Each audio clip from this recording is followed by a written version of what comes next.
મિત્રો અમદાવાદમાં રહેતા ધ્રુવરાજસિંહ ચૌહાણ પર હિચકારો હુમલો કરી અને બંદૂક તાકી પતાવી દેવાની ધમકી આપવા મામલે કાલે બપોરે લોક સાહિત્યકાર દેવાજ ખવડ સહિત 6 લોકોની દુધઈ નજીક ફાર્મ હાઉસથી ધરપકડ કરવામાં આવી હતી.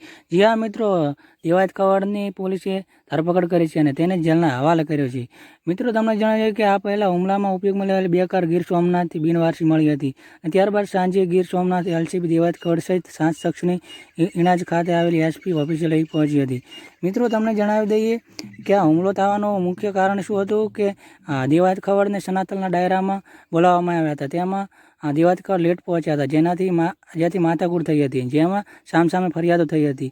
એ બાબતે સોશિયલ મીડિયામાં ફરિયાદ રીલ મૂકતા અને આપેક્ષ પ્રતિઆપેક્ષ થયા હતા, જેમાં ઉશ્કેરાઈને દેવાજ ખવડે સોશિયલ મીડિયામાં સ્ટેટસ મૂકેલું કે અમે શાસનગીર છીએ, એટલે તેમાં આધારે પોતાના સાથીદારને ભેગા કરી અને ગુનો આચર્યો હતો. મિત્રો તેને 7 આરોપીની ધરપકડ બાદ પૂછપરછ કરી છે, જેમાં આરોપીઓ લાંબા સમયથી બદલે લેવાની ફિરાકમાં હોવાનું જાણવા મળ્યું છે. મિત્રો તમને દેવાજ ખવડ વિશે તમારું શું કહેવું છે કમેન્ટ કરીને જરૂર જણાવજો. મિત્રો અને આને લગતા તમામ વિડીયો જોવા માટે અમારી યુટ્યુબ ચેનલમાં નવા હોય તો અમારી યુટ્યુબ ચેનલને સબસ્ક્રાઈબ કરવાનું ના ભૂલતા.